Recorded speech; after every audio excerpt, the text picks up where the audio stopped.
കഴിഞ്ഞ ദിവസം എല്ലാവരെയും അതിശയപ്പെടുത്തിക്കൊണ്ടാണ് മോഹൻലാലിന്റെ ക്യാരക്ടർ പോസ്റ്റർ അവതരിപ്പിച്ചത്. കാരണം മോഹൻലാലിനെ ഇങ്ങനൊരു ഡബിളിഷ് ലുക്കിൽ ഇതുവരെ നമ്മൾ ലൂസിഫറിലോ മറ്റേതെങ്കിലും സിനിമയിലോ കണ്ടിട്ടില്ല. അത്രയ്ക്ക് ഡബിളിഷ് ആയിട്ടുള്ള ലുക്കിലാണ് എമ്പുരാൻ എന്ന ചിത്രത്തിൽ മോഹൻലാൽ എത്താൻ പോകുന്നത്. അപ്പോൾ ഏറ്റവും വയലന്റ് ആയ ഒരു മോഹൻലാൽ കഥാപാത്രത്തെ നമുക്ക് എമ്പുരാനിൽ കാണാമെന്ന് സാരം. ഫൈറ്റിലൊക്കെ അതുപോലെ പൃഥ്വിരാജ് മോഹൻലാലിനെ ഉപയോഗിച്ചിട്ടുണ്ട് എന്നത് ഈ ഒരു ഒറ്റ ചിത്രത്തിൽ നിന്ന് തന്നെ വ്യക്തവുമാണ്. കൂടാതെ സ്റ്റീഫൻ നെടുമ്പള്ളി എന്ന ലേബലിലേക്കാണ് അബ്രഹാം ഖുറേഷി എത്തുന്നത്. ഖദർ ഉപേക്ഷിച്ചു, കറുത്ത ഡ്രസ്സിലേക്ക് മാറിയിട്ടുണ്ട്. ഇനിയാണ് ആ മോഡിലേക്ക് മാറുന്നത്, വയലന്റ് മോഡ്. പൃഥ്വിരാജ് മോഹൻലാൽ ചിത്രം എമ്പുരാന്റെ ഓരോ അപ്ഡേറ്റും ആരാധകർക്ക് സർപ്രൈസായി മാറിക്കൊണ്ടിരിക്കുകയാണ്. ആവേശത്തിന് ആക്കം കൂട്ടി ഒന്നാമൻ ഖുറേഷി അബ്രഹാമിന്റെ ക്യാരക്ടർ പോസ്റ്റർ പുറത്തു വന്നപ്പോൾ ആരാധകർ ഇരുകൈ നീട്ടി സ്വീകരിച്ചു, കൂടാതെ ഞെട്ടുകയും ചെയ്തു. മോഹൻലാൽ പങ്കുവച്ച വീഡിയോയിൽ വമ്പൻ സർപ്രൈസ് പ്രഖ്യാപനമാണ് നടത്തിയിരിക്കുന്നത്. ചിത്രത്തിന്റെ മൂന്നാം ഭാഗത്തെക്കുറിച്ച് ഔദ്യോഗിക സ്ഥിരീകരണമാണ് താരം നടത്തിയിരിക്കുന്നത്. ഖുറേഷി അബ്രഹാം അഥവാ സ്റ്റീഫൻ നെടുമ്പള്ളി എന്ന കഥാപാത്രത്തിന്റെ മുഴുവൻ കഥ നിങ്ങൾക്ക് അറിയണമെങ്കിൽ മൂന്നാം ഭാഗവും കാണേണ്ടി വരും. അതുകൊണ്ട് തന്നെ രണ്ടാം ഭാഗത്തിന്റെ അവസാനത്തിൽ മൂന്നാം ഭാഗത്തേക്കുള്ള ലീഡ് കൂടി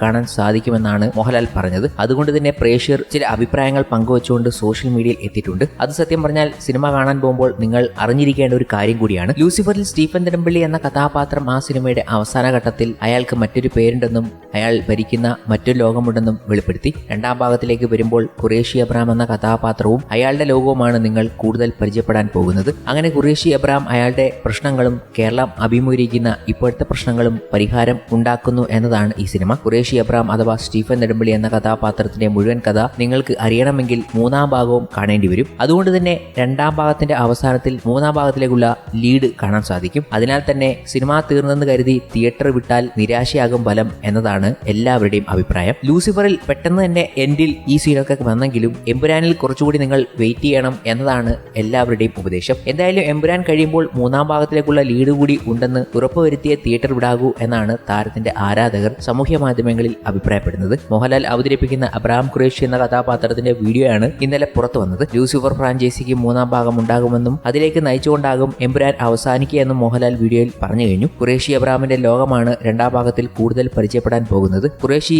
എങ്ങനെ തന്റെ ലോകത്തിലെ പ്രശ്നങ്ങളും കേരളം അഭിമുഖീകരിക്കുന്ന ഇപ്പോഴത്തെ പുതിയ പ്രശ്നങ്ങളും പരിഹാരം ഉണ്ടാക്കുന്നു എന്നതിനെക്കുറിച്ചാണ് ഈ സിനിമ. ഖുറേഷി അബ്രഹാമിന്റെ അഥവാ സ്റ്റീഫൻ നെടുമ്പള്ളിയുടെ കഥ നിങ്ങൾക്ക് അറിയണമെങ്കിൽ ഈ കഥയുടെ മൂന്നാം ഭാഗവും കാണേണ്ടി വരും. അതുകൊണ്ട് തന്നെ രണ്ടാം ഭാഗത്തിന്റെ അവസാനത്തിൽ മൂന്നാം ഭാഗത്തിലുള്ള ലീഡ് കൂടി കാണാൻ സാധിക്കും. അത് മിക്കവാറും എൻ ക്രെഡിറ്റിൽ ആയിരിക്കും വരാൻ പോകുന്നത്. മാർവൽ സിനിമാറ്റിക് യൂണിവേഴ്സ് ഒക്കെ ഇഷ്ടപ്പെടുന്ന പ്രേക്ഷകർക്ക് അറിയാം എൻ ക്രെഡിറ്റ് എവിടെയാണ് വരുന്നത് എന്ന്. അപ്പോൾ മുഴുവൻ കാണാതെ എണീറ്റ് പോകാനും സാധിക്കില്ല. അങ്ങനെയെങ്കിൽ അത് അവസാനം ഒരു സർപ്രൈസ് പോലെ നമുക്ക് മുന്നിലേക്ക് എത്തും. അതുകൊണ്ട് സിനിമ തീർന്നു എന്ന് കരുതി എണീറ്റ് പോകരുത് എന്നാണ് പലരും ഇപ്പോൾ ഉപദേശിക്കുന്നതും. തന്റെ സിനിമാ കരിയറിലെ ഏറ്റവും വലിയ സിനിമയായിട്ടാണ് എമ്പുരാനെ കാണുന്നതെന്നും ശ്രദ്ധയോടും വലിപ്പത്തിലും ചിത്രീകരിക്കാൻ പരമാവധി ശ്രമിച്ചിട്ടുണ്ട്. അഭിനേതാക്കളും ലൊക്കേഷനുമെല്ലാം അത്രയ്ക്ക് പ്രാധാന്യത്തോടെയാണ് ചിത്രീകരിച്ചിരിക്കുന്നത്. പൃഥ്വിരാജ് എന്ന സംവിധായകന്റെ ഏറ്റവും ശ്രദ്ധേയമായ സിനിമയാകും എമ്പുരാൻ എന്നും മോഹൻലാൽ പറയുകയാണ്. ഖുറേഷി അബ്രഹാം ദൈവത്തിന്റെ സ്വന്തം നാട്ടിലേക്ക്, ഒന്നാം ഭാഗത്തിൽ സ്റ്റീഫൻ പറഞ്ഞതുപോലെ ദൈവത്തിന്റെ സ്വന്തം നാട്ടിലേക്ക് എങ്ങനെ തിരിച്ചു വരുന്നു എന്നുള്ളതാണ് എമ്പുരാൻ എന്നും ആ വരവിനായി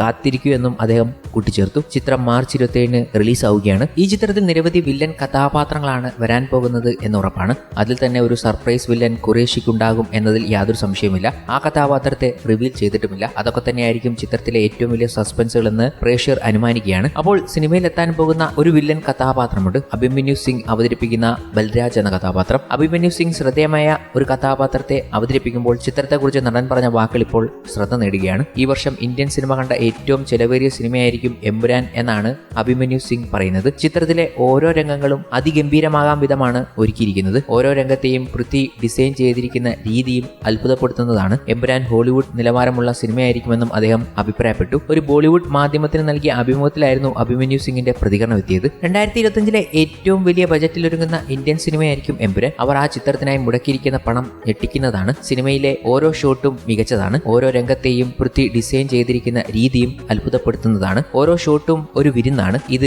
ഒരു ഇന്ത്യൻ സിനിമയാണെന്ന് തോന്നുന്നില്ല. ടീസർ കണ്ടാൽ തന്നെ മനസ്സിലാകും. ഓരോ ഷോട്ടും ഹോളിവുഡ് നിലവാരമുള്ളതാണ്. ഒരു കാലത്ത് ഏറ്റവും കുറഞ്ഞ ബജറ്റിൽ സിനിമ നിർമ്മിച്ച മലയാളം ഇൻഡസ്ട്രി ഇന്ന് ഏറ്റവും വലിയ ബജറ്റിൽ ഒരുങ്ങുന്ന സിനിമ ചെയ്യുന്നു എന്ന് അഭിമന്യു സിംഗ് പറഞ്ഞു. ചിത്രത്തിൽ മോഹൻലാലിനൊപ്പം തനിക്ക് കോമ്പിനേഷൻ രംഗമുണ്ടെന്നും അദ്ദേഹം വ്യക്തമാക്കി. എമ്പുരാനിൽ ബൽരാജ് എന്ന കഥാപാത്രത്തെയാണ് അഭിമന്യു സിംഗ് അവതരിപ്പിക്കുന്നത്. തമിഴ്, തെലുങ്ക്, ഹിന്ദി ഭാഷകളിൽ നിരവധി ചിത്രങ്ങൾ ചെയ്തിട്ടുള്ള നടൻ ആദ്യ മലയാള ചിത്രമാണ് എമ്പുരാൻ.